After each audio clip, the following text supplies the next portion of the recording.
Welcome to Politics Done Right. I am your host, Egberto Willies. This is a progressive program that will take the mystery out of politics. This is the program that will encourage you to make sure government becomes we the people. Whether you are liberal, progressive, conservative, or otherwise, you get to air your point of view. We are an independent media outlet that, unlike mainstream media beholden to corporations, we only owe allegiance to you. Remember, you can also send me a tweet at EGBERTOWILLIES. That is at Egberto Willies. Let us engage. It is Politics Done Right.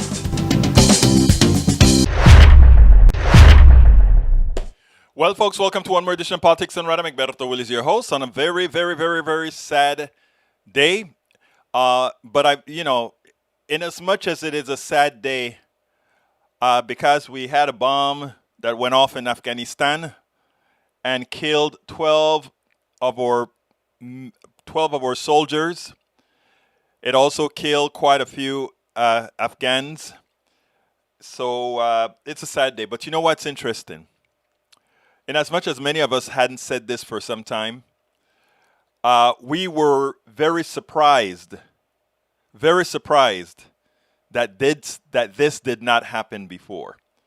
The pact, the negotiations that occurred with the Taliban seem to have paid off for the most part, which allowed 104 or more thousand people, mostly Afghans, to leave Afghanistan. So,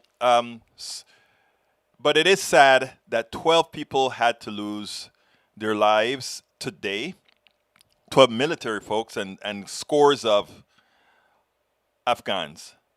Now, that said, it's a war that should not have been there. It's a war that has killed hundreds of thousands of people in the area. And yes, it is good that we are getting out. We must get out. Irrespective of what everybody says, we need to have the sane people, sane people on the media explaining the way things should be. Anyhow, what's on the show today? Today, more reasons to leave Afghanistan. Now, yes, capitalism meet COVID. We're going to try again for Ken Rusk on blue-collar work. So let's go ahead and get started. Let's get busy. We'll go ahead and say welcome aboard, Deborah John. Great to see you. Welcome aboard, Rose William. Welcome aboard, AVQ, a.k.a. Michael Rudnan. Is anybody else that wants to get a shout-out real quickly? Let me know. I'll give you a shout-out before I start reading. Anyhow. Egberto, I have from Michael Rudnan. Egberto, I have few too many comments to share today. Got caught in the heat outside. Feels like 100 degrees outside. Couldn't decide which post to cut. Anyhow, pain compliance. Graphic video shows Louisiana trooper beating a black man. I saw that one. I'm going to leave that one alone for now. Michael Rudnan also, body camera footage shows 2019 beating of the black man. Yes. Thank you, Michael Rudnan, for putting that out. Today I'm going to leave that one alone, but it's sad. I saw it as well, sir. Thank you for putting that out. Hospital filled with COVID-19 patients was forced to turn away. Someone needing emergency cancer treatment. Doctor says this is what happens when people stop taking precautions, don't vaccinate, and we fail to achieve herd immunity. We just didn't have a bed. There are simply no room in the hospital to treat the patient, said Dr. Nitesh Puriyani. The medical director of Tampa Oncology and Proton Delta is just ripping through the hospital in ways that we couldn't have imagined, and the strain it's causing on the healthcare system. In reading this, Michael Rudnan, something just happened to me. I almost just got teared up. Not out of desperation, but out of frustration. Because if you go and turn to Fox News, you hear all these people talking about how Biden should have done this, these guys have screwed the country up. From a January 6th insurrection to lying to their people, to allowing people to do things to harm themselves. And then they turn around and we try to fix it. And then there's resistance to fix it. From Afghanistan all the way back, just screw ups and screw ups that is constantly done by Republicans and neoliberals. And then we try to fix, and then we try to fix. But we fix.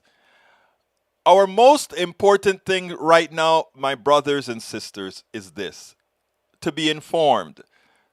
To be informed so that we can make the right choices at the ballot box. To be informed so that we can make the right... Because this is not going to end tomorrow or the day after. This is going to end when we really start putting folks that care more about you in office than just need to use you to get a vote to protect a few.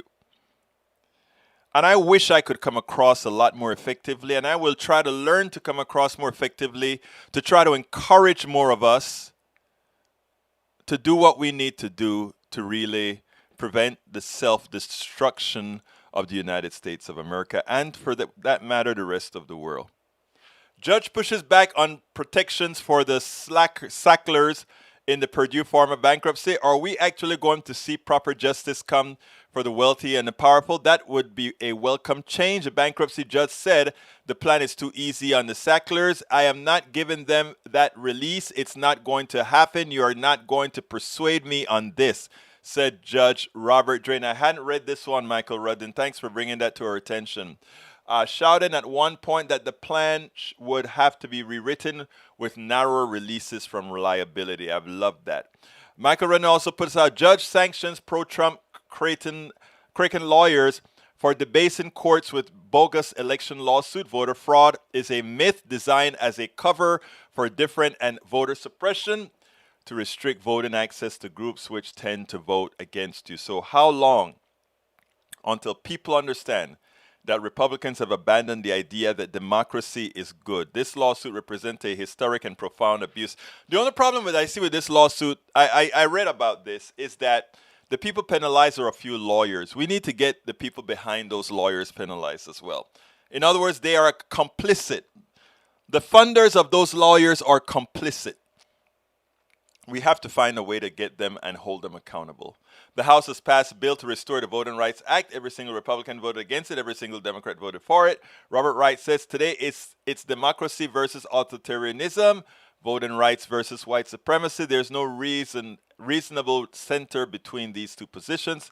No justifiable compromise. Equating them is misleadingly dangerous. Democracy for sale analysis ties corporate consolidation to increase lobbying. When money buys power and policy, that's not democracy, that's oligarchy, plutocracy. That's what we're fighting against exactly. The report emphasizes that the bigger companies get more powerful, the more powerful they become. A large majority of Americans distrust concentrated economic power, and criticism of the world's largest companies is a regular part of discourse within America's political parties and around the world. You guys can finish that out. The Supreme Court gave Trump leeway on executive actions. Biden wants the same treatment. Well, I have to do some more research on that, because this last law that we are all complaining about, apparently the Supreme Court did the same thing to Donald Trump.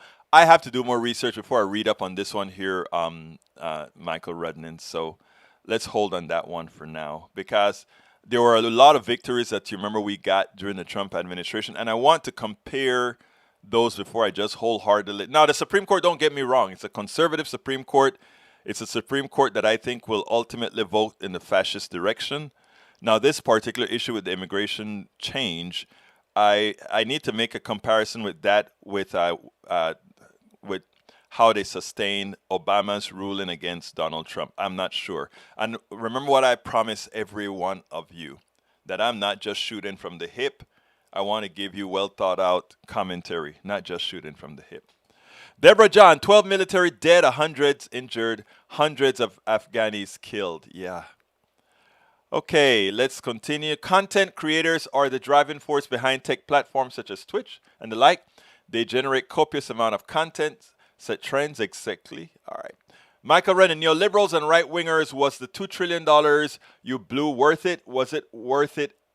Anything against? Egberto, mind putting this screen up? Oh, I'd love to. I'd love to put that up, Michael Rudden. I think it's an excellent screen. There you go. There you go. And that is what we've spoken about, where all that money went to. And I, I want to take a quick little soliloquy here. Understand that everybody understands that we're leaving Afghanistan. They'd love for us to get in. They'd love a bomb or something to force Biden to go back in. Biden is not going to fall for that. Biden is not going back into Afghanistan. However, they want to make it difficult on Biden. They want to drop Biden's poll numbers. They want to make Biden feel so badly about leaving Afghanistan because they cannot have this happen in the other areas where the military industrial complex is investing is making a whole lot of money from having us in other theaters around the world. So understand what is happening right now. We know that Afghanistan is gone. But the reason why the plutocracy and all their peons are making it so difficult, why they're all attacking Biden right now, including neoliberal Democrats, why they're attacking Biden, is because they want to make sure the next time Biden thinks about shrinking the forces and bringing them back home and going back to domestic policy where we invest in people, invest in infrastructure, invest in the things that matter, they want him to think twice. You're going to take a lot of flack, a lot of hell. That's why we have to have. It's not about us liking neoliberals, somebody we once called a neoliberal. We have to play a strategic game. And we have to get, I was on a DFA call today. Very important DFA call today. And I want you guys to know that we are going to be out there doing the job. But we also need you all.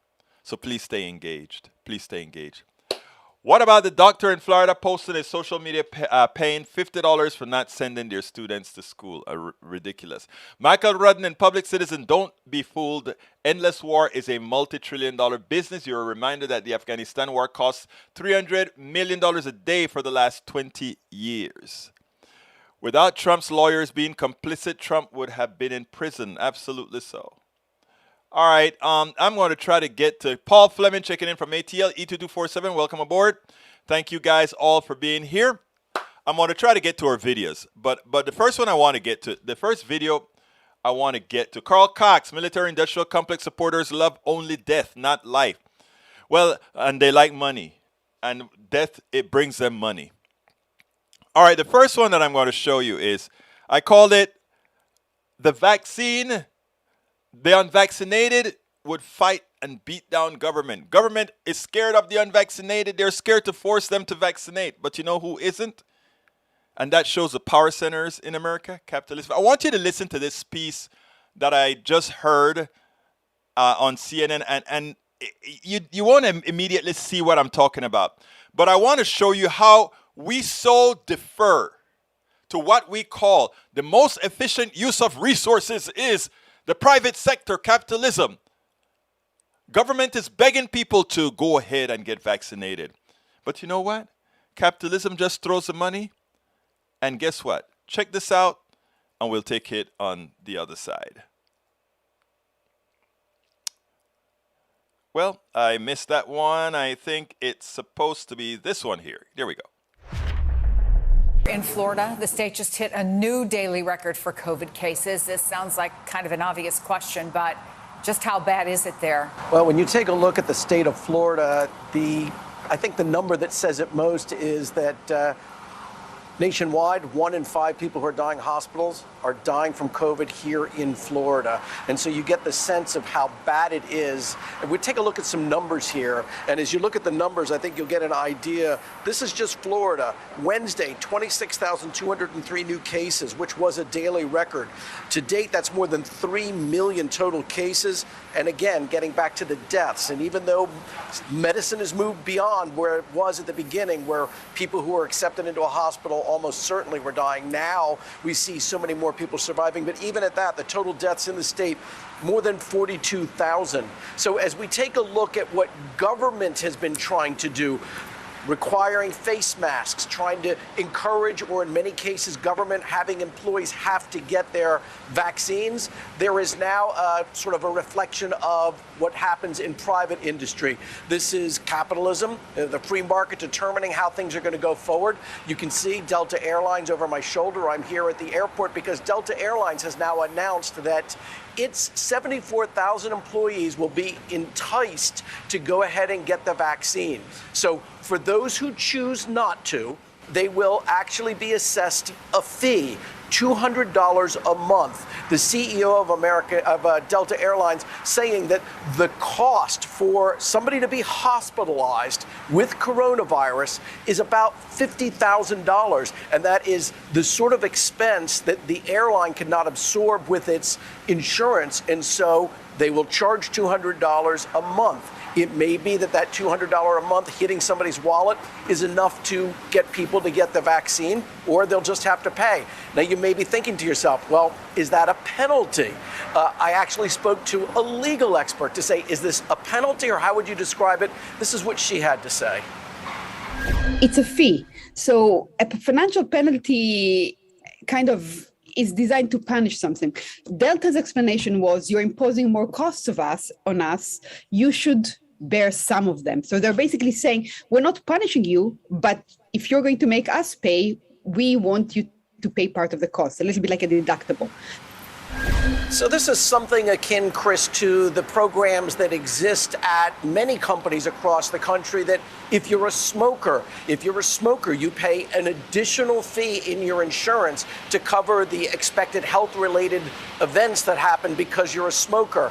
Delta Airlines doing this, and we've already seen Deloitte, Disney, and other companies doing this. Again, not a government mandate here, not a company mandate, but something that is being encouraged here by the free market. Something that is encouraged by the free market. I don't even call it the free market, capitalism, whatever you want to call it. But here's the sad thing about it. Folks, and I wrote about this in my book, How to Make America Utopia. And this is what drives me crazy. Think about this. Government knows how the virus is transmitted. We do. The scientists know all of that. Government has the wherewithal. We are the government. We the people. We the people. We can say, because of the way this stuff is transmitted, we are going to tell folks you have to wear a mask if you're going to be outside. And we're going to say that if you don't have a medical condition, you have to have a vaccination. And if you don't have a vaccination, then you have to be quarantined to stay away from people to ensure you're not going to infect anyone else. Government can do that. But no, we want it to be handled in the private sector. So government, we the people can't save ourselves, but the private sector comes out and say, oh, this is hurting our bottom line too badly. So we are going to take it into our hands and we're going to penalize you $200 a month if you don't take it. And if that doesn't work, we will impose, as the capitalist system, the penalty on you, the mandate on you. I mean, this is a subtle thing here that I want folks to understand. How we have taken away the public good away and given it to those who run the private sector, the plutocracy. We could have saved hundreds of thousands of people if we had just done the right thing from we the people. But we the people were not allowed to tell we the people that everyone should wear a mask, and those who would not be adversely affected get a vaccine. We couldn't do that. But private sector can do as they please because it's going to affect their bottom line.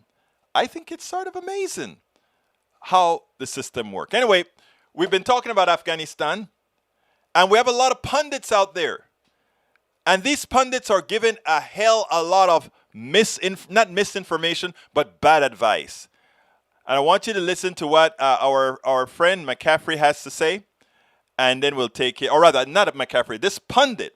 I want you to listen to this pundit, the bad advice from this pundit, and then we'll talk about it on the other side. First, let me make clear, the moral tragedy of our country leaving behind so many Afghanis who supported our efforts over the past 20 years is nothing short of tragedy, and it is a stain that we will both have to live with and try to recover from. With respect to the Taliban and their pledges of security, I think it's whether it's risible, it should not be taken very seriously. I do think that the Taliban of today is different from 2 decades ago. But do I think they will be enlightened? Do I think they will allow a civic society to prosper? Do I think that they will protect and honor individuals who served in the Afghan National Forces and police? Absolutely not. I think those people are very much at risk. That does not answer the question of, can we work with the Taliban in very narrow ways? And I hope the Taliban sees that as a real need on their part, because we will need them. The idea of over-the-horizon targeting happening completely from outside the Afghan borders to counter transnational threats like ISIS-K, that is far, far more difficult than people might believe. We have very able intelligence, we have able special forces, but doing that across thousands of miles in territory we do not control, we do need, as we have had in other parts of the world, some cooperation to defeat that threat. And the question is, will the Taliban do that? And will they not be so morally reprehensible that they do certain things against those people that we've left behind that make it completely impossible for us to at least have that limited relationship with them? You know, first of all, when he talks about it is immoral for us to leave, we should take all these people back. So how many more American soldiers are you willing to sacrifice for a war that should not have been? And for people who have been in Afghanistan, those who decided to go to Afghanistan, understanding that one of the reasons, well, I'm not going to go there about pay, etc., but one of the reasons they're there in a difficult position. But let me tell you what gets to me the most. The hubris of this person to believe that. Do I believe in the Taliban? No. Do I believe that these are good people? No, not particularly. But do I think that they can change? Hell yes.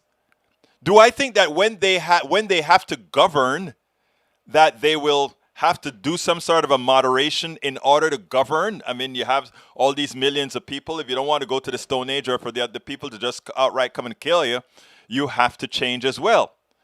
And let's do a knock knock. Knock knock to the door here in America. Were you able to atone for what you have done, for what we have done? Think about, let's look into a mirror and ask ourselves, should we be trusted with dealing with so many issues? Were we able to change? Were we able to go from a country that maimed and killed and murdered folk to one that now considers itself civilized? You know, we're doing fine now, right? Or we are trying to do better. So if we could change, can others change as well? So let's be clear here. Now, when it comes to General McCaffrey, I like what the general had to say. I want you to listen to this because he is making a lot of sense. A lot of people want to go ahead. Let's open Bagram again because we need to fight. There's something happened. They bombed us, etc. Not looking at reality. Listen to General McCaffrey. What do you make of the criticism that this likely would not have happened if the Bagram Air Force Base was still open, that was a far more fortified environment with, what I believe was multiple runways? Is that a fair criticism? Look, the Biden administration chose to pull all 3,500 troops at the time out of Afghanistan, triggering a cascade of events. That's behind us. I've heard several of the cognoscenti on TV talking, to include Congressman Kinzinger, talking about recapturing Bagram. That would be the biggest airborne operation since World War II. It's not even remotely going to happen. it's off the table.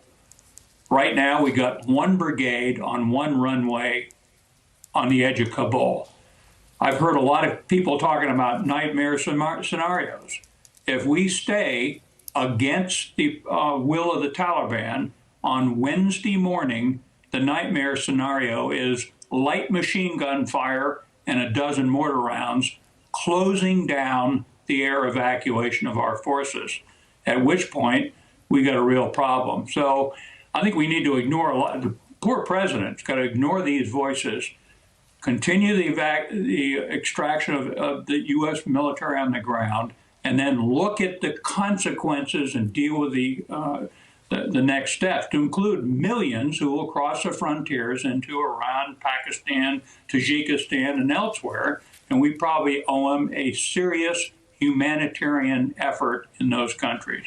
As we learn more about who was responsible or what group was responsible for today's attack, I mean, General, does the U.S. retaliate? What does that look like? We talked earlier in this hour about how resources are limited, finite certainly in Afghanistan, and that makes weighing priorities even more of a complicated decision-making process. You know, there have been a lot of discussions about Taliban 2.0, which makes me sort of laugh every time I hear about it. These are some of the most brutal, chaotic factions imaginable. Haqqani himself is a criminal more than he is a jihadist. There's very loose control over the Taliban elements that are out there, never mind the few hundred operatives of ISIS-K. We don't have good targets. We're not going to use air power in downtown Kabul or Tomahawk missiles. So basically, again, keep your eye on the challenge here. The challenge is complete the extraction of U.S. forces and then deal with the consequences in a sensible way.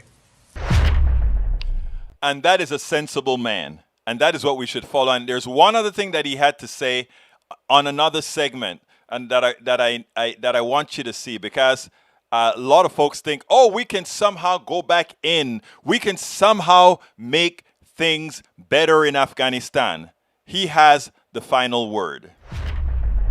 If you were in the Oval right now advising the president, what would be the advice that you would give, given the deaths of 12 service members, given the intel that says there are continuing threats of suicide bombers or vehicles being used in that way? What's the advice you would offer the president now in terms of how we move forward today and potentially in the days ahead?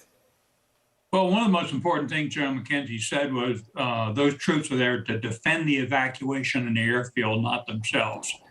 These are some hard soldiers and Marines. There's a lot of them on the ground. So I don't think that will be a factor going forward, certainly not in the chain of command. The problem is, right now, what is the likelihood of the continued evacuation getting Americans, many as 1,500, mostly all over Afghanistan, and their families to the airport and out? Pretty minimal. So it's time now to focus on a professional, logical extraction of the forces. And the president shouldn't listen to the voices telling him to ignore all this, stay on for an indeterminate period of time, re-enter with more forces. That's nonsense. This war is over. That is the point. This war should have been over 20 years ago when it started. This war is over. Thank you, Brother Biden, for finishing this stuff off and getting the hell out of there. And let's use this as an example as a second Vietnam that needn't had been. Let's remember that. Now, let me go to the things real quickly. I see we hear there's I really wanted to tackle. Why is the Biden department preventing private flight transport people out of Afghanistan? It is such a silly thing that when you are getting rocket attacks, that you go ahead, if you don't have complete control of the perimeter, that you're going to let private aircraft land and carry people away under the risk of out of the air. And when they're blown out of the air, what are you same people who are saying, why don't you let those private planes come on in and take the people out. And when they're blown out of the air, you're going to say, why didn't you protect the planes? Because you can't protect planes that were not designed to have anti-aircraft or support for anti-missiles coming to it, etc. That's the reason why. It doesn't take rocket science to figure that one out, my brothers and sisters, okay? So CSAC, that's the reason why you want to stop the private things until you can feel secure that you can secure them by having decoys to protect them as they take off. If you don't have that, you can't do it. Punto y final. Yoel Anderson, war industrial complex friendships once again showing their corruptive head. Exactly. Wait, Taliban have surface-to-air missiles. Oh, yes, that's not good. Exactly. That's why I'm saying what we have are the military planes. They are taken off I forgot what you call it. It's anti-fire kind of a thing that they leaves with. Mike Cisak, BS, it's not that. They needed State Department diplomatic papers to leave Afghanistan. They refused to give them papers. And why refused to give them papers?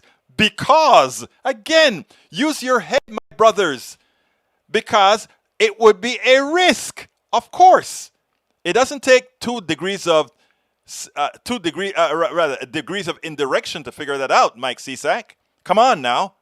I know you're better than that. I know you're better than that. Rose says, now that we've shown the world, this one I wanted to read, very important. Now that we've shown the world how foolish, inept, and gullible we are when faced with a deadly disease, we definitely have handed bad actors a playbook to follow. I'm sure that Russia, North Korea, etc. are gleefully enjoying our COVID struggle right now. Terrorists are using bombs, etc. But it's a lot easier and less expensive to bring in a deadly virus. If searched, no one would find any weapons on them. But they sure could kill us because of who we are. It's that simple. It's that simple. Carl Cox, Trump is as more to blame for the Afghan disaster than... Look, Trump opened the gates. 5,000 Taliban were let out of jail. 5,000 Taliban. The leader of the Taliban went out of jail. Mike Pompeo standing up there signing deals with the guys. We're just completing a treaty. Anyhow, listen to the person that I had. This is very important. One last one. Daniel Ledo. And what is the problem for people who accept the risk for saving lives?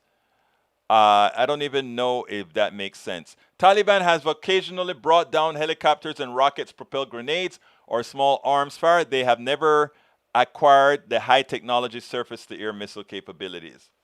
Let's see. Michael Stevenson says, where's their army and president? I'm not sure what you're asking, sir, but let me know. But for now, let's go ahead and talk about blue collar. I was supposed to play this yesterday, and I didn't get a chance to do it. Let's go ahead and play this, and then we'll return. Welcome to Politics and Random. Egberto Will is your host. Today we have a very special guest, Ken Rusk. Ken Rusk is a blue-collar construction business and... Welcome to Politics and Random. Egberto Will is your host. Today we have a very special guest, Ken Rusk. Ken Rusk is a blue-collar construction business entrepreneur who has launched multiple successful endeavors over the last 30 years. For the first years of his young working life, he dug ditches for a basement repair company in Northern Ohio.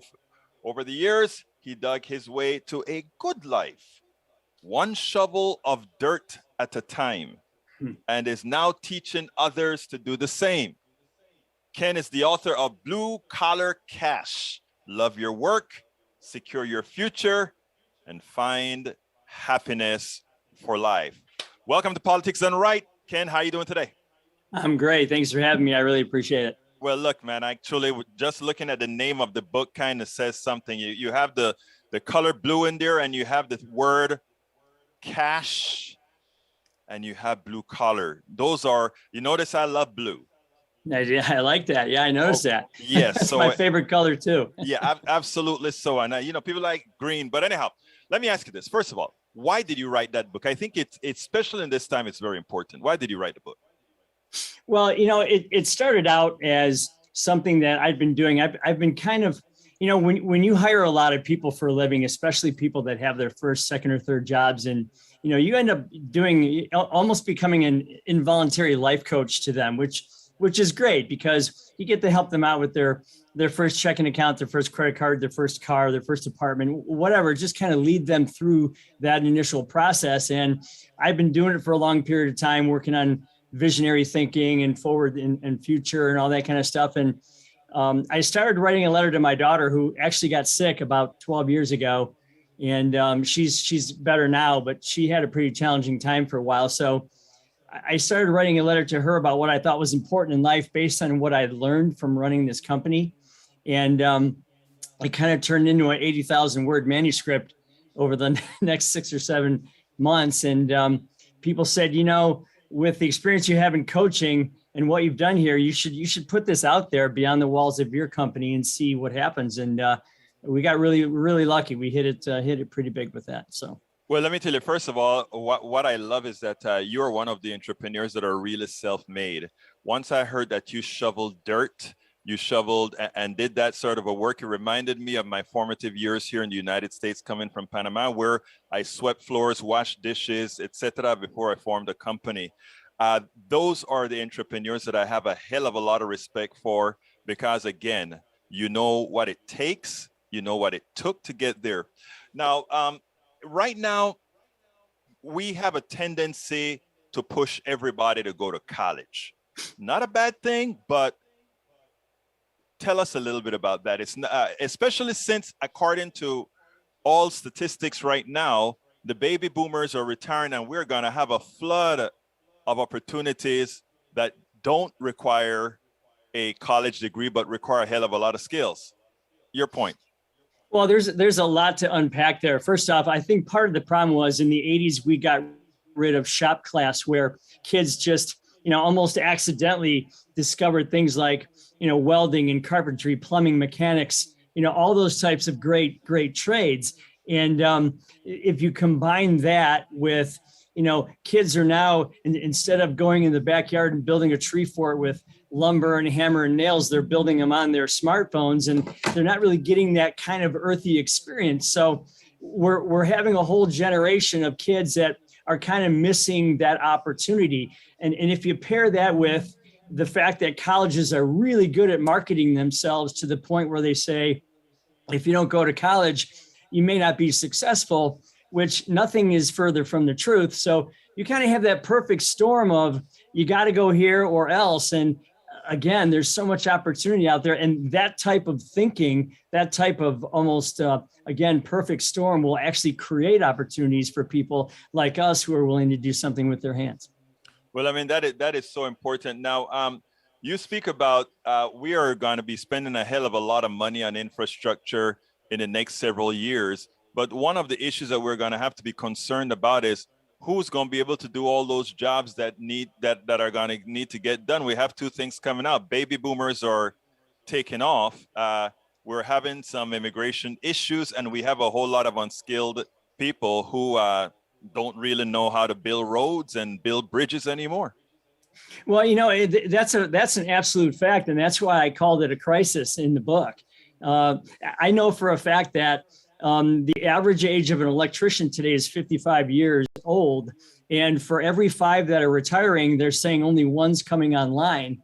I know that that's happening in plumbing and carpentry and welding and a lot of other places. So I'm really concerned about the fact that we have to start finding a way to turn the tide away from the stigma of working with your hands and really recognize it for what it is. I mean, if there's 167 million people working in this country every day, about 7 of those people do something with their hands. And yet we're trying to put 100% of the kids through college, which is really going to create an enormous load on supply and demand, but also an amazing opportunity if you're willing to get out there and do something. You happen to be discussing this program on a political show. So I want to do a little something here. We have an economic system here that has a tell folks that, make your money work for you. And that kind of thinking doesn't realize that your money working for you really means that somebody else is working so that they can appreciate that money that you have. In other words, when your money is working for you, it's not really working for you. Somebody else doing the work. That's what it really means. And we've been teaching people to go to business schools, to go to all these schools that don't do anything. I have a special feeling for engineering. I'm an engineer by trade. And I figure we are some of the folks that do things. The electricians, some of the folks that do things. How do we repackage America so that it pays the appropriate price for those who actually get things done? A stockbroker does nothing. A investment banker does nothing, in my humble opinion, that is. Because again, all of them are dependent on you and the people that you have been given impetus to do the things that they do out there. Please elaborate on that. Well, it's funny. Let's just take one quick example, and this is going to kind of partially answer your question.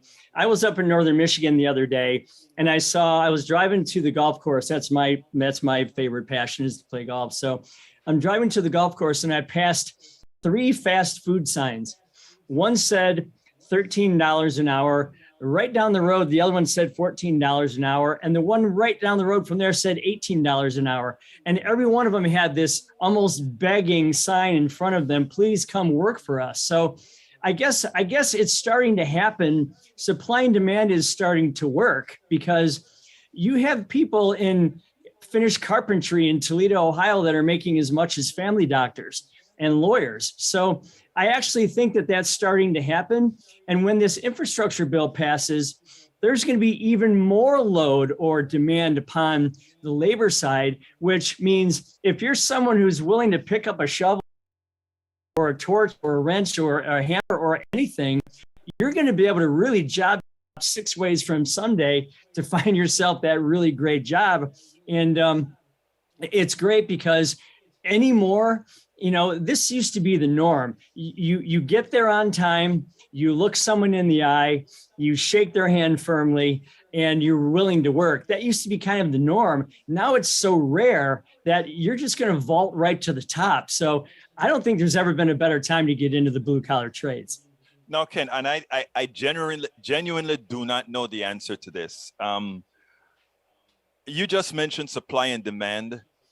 There has always been a supply and demand issue for many of these jobs. I mean, if you take a look for a long time, fast food workers have always been a rotating door. If you paid these people right, it would not have been the kind of rotating doors that you have. And we have a lot of professions like that. What's so special about now that, let me digress. I have a partial answer, but what do you see special with now, where we are empowering workers to actually sit back and demand what they're worth?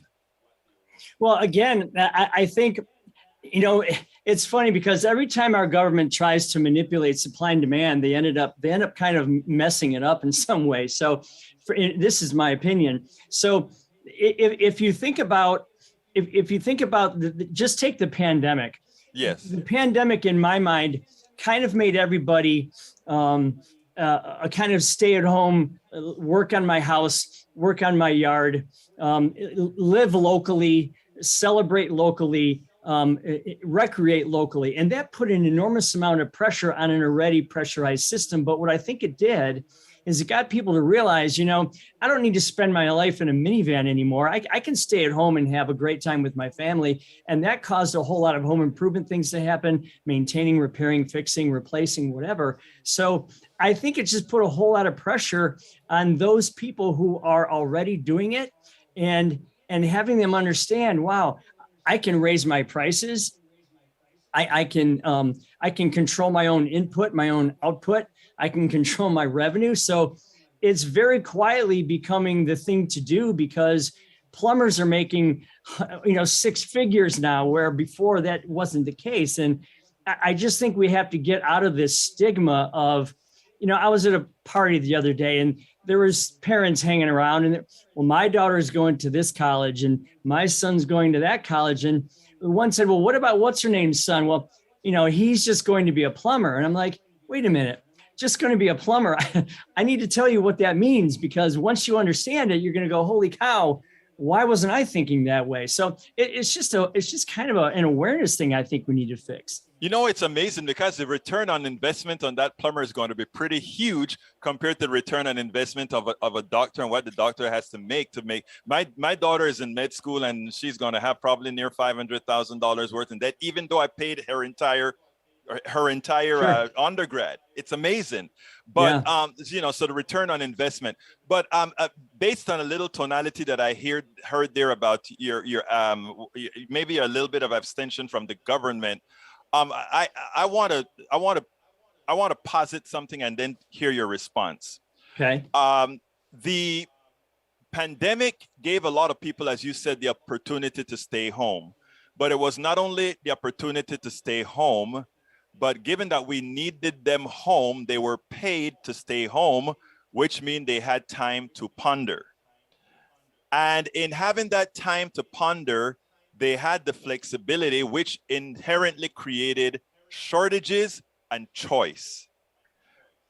So I may take a little bit of exception when you say the government in some cases screw things up. I agree that the government can screw things up. I think in a lot of the way the welfare system was set up, especially for how minorities, what I think it has done with a lot of families, I shouldn't say minorities, but a lot of families because of structure, I think that's been problematic.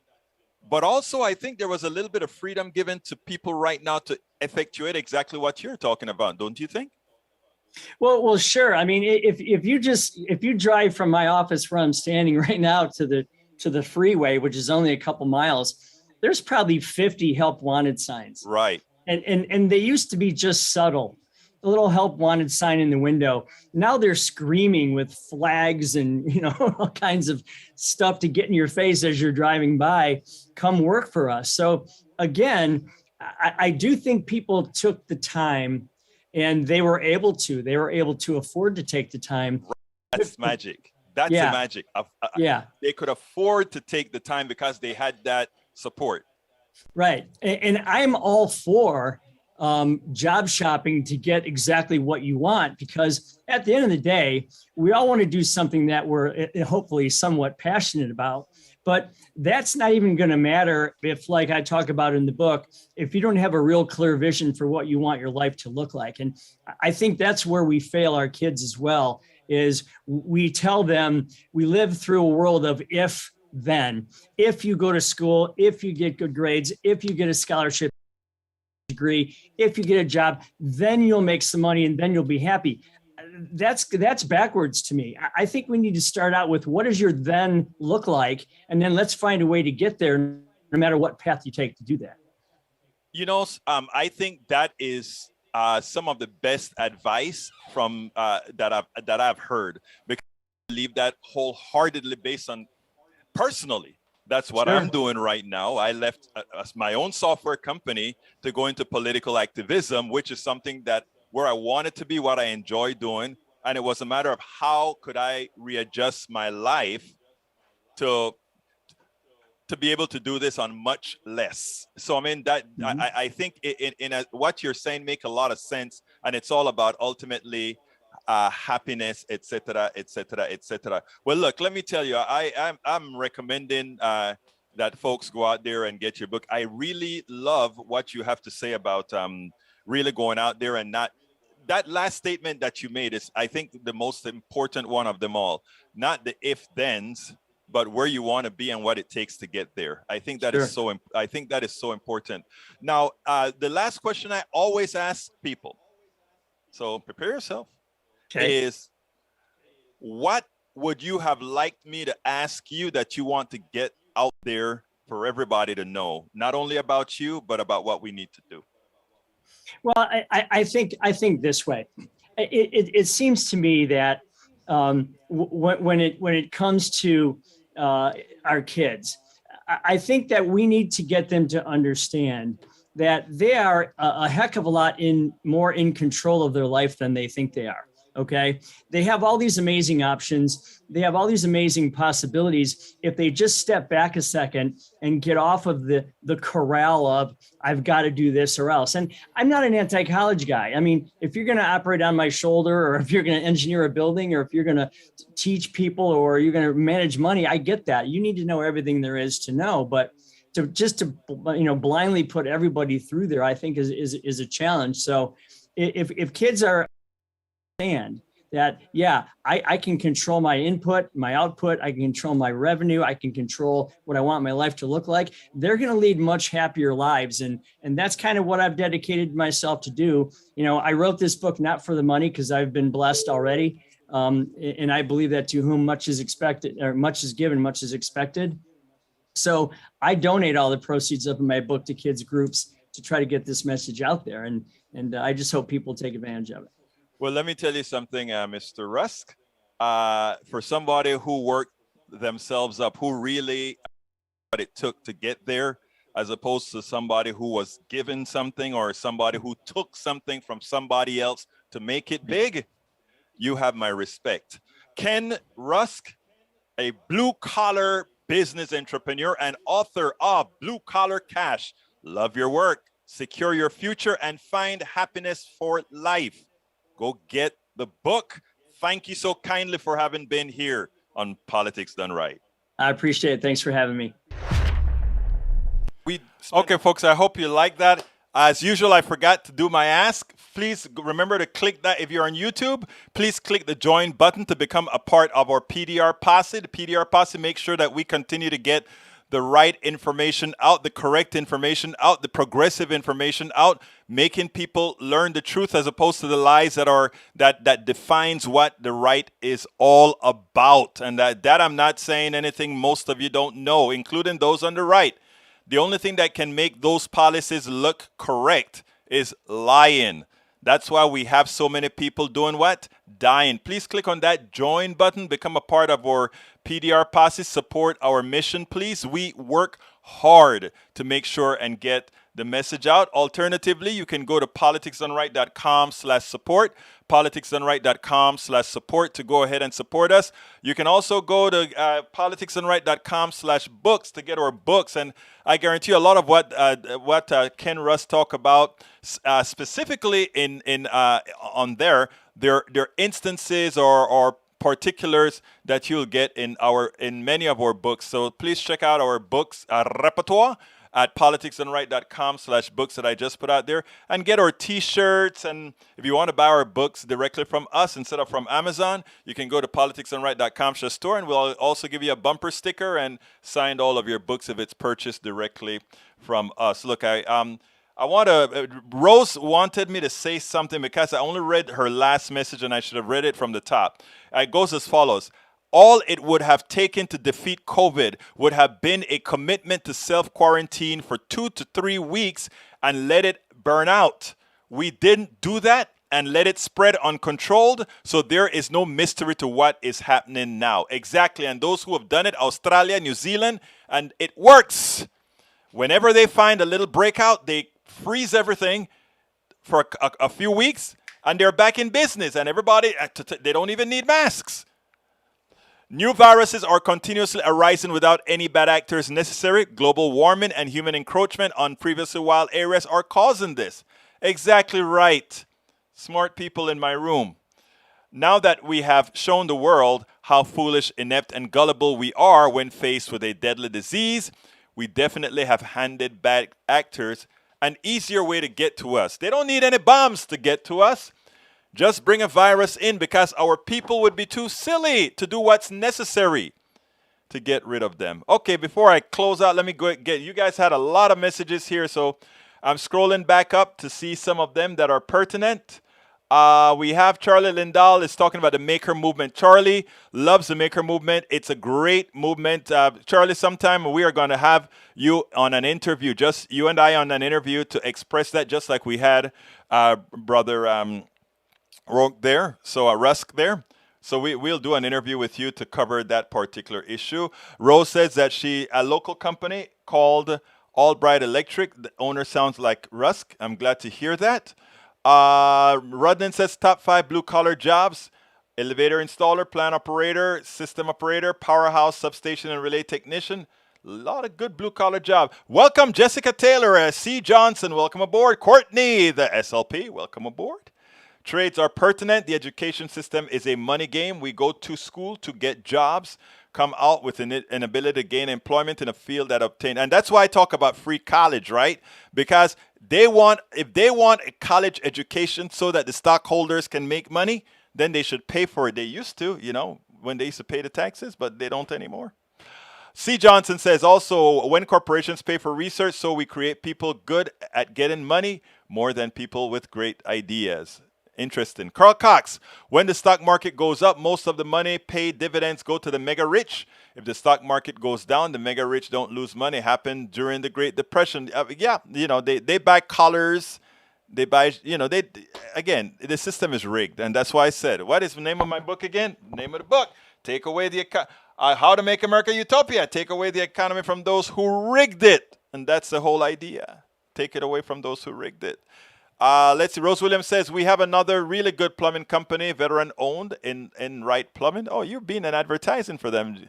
Go for it. Go for it. I like good people all around. Minimum wage should be $25. Exactly, Courtney. If you go by productivity and inflation, it should be more than 25. Let's see what else we got here.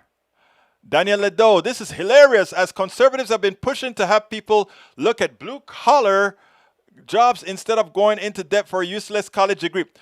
As Mr. Rusk pointed out, all college degrees are not useless. And what we're saying is those who want to go to college should be able to go to college, and we should be able to give those who needs a trade as well. I mean, it's not an either or an or, it's both. Carl Cox, Egberto loves America. Exactly, Carl. Thank you, my brother. TJ hates America. Based on what he says, it's obvious. Paying a living wage is not communism, not paying a living wage. It's amazing how the right has taught their pew to believe so much less of themselves, or to believe that they deserve so little, as those who make it knowing so little or doing so little. It's amazing. And that is what I call insanity, right? And at a time, I was myself insane. I thought the stockbroker was somebody special who deserved it, not realizing he's nothing but a parasite. Think about it. Think about the definition of a parasite, and you see what I'm talking about. Continuing, I got to get out of here in a minute. I got to go interview Mitsinsun. So let's see. Michael said, leftists have been pushing to force the rest of us to pay for free college. Oh, boy. Sometimes I think many people choose to misinform. Pamela Siedelman. No, they don't have COVID. Please look at the, we'll look around. I'll take a look at that later, Pamela. I got to run through these real quickly. Okay, we got to get out of here. Look, folks, I know there are many places you can be, and you're here with me. Thank you so kindly for spending this time with me. Please support us. Please click that join button on YouTube. Please make sure that we can continue doing what we're doing. Alternatively, you can support us by going to politicsdoneright.com/support, politicsdoneright.com/support, and that has several different ways in which you can provide us with support to make sure we can continue doing this good work. And get our books, please, politicsdoneright.com/books, politicsdoneright.com/books. My name is Egberto Willies, and you know how I end this baby. I am what? Out!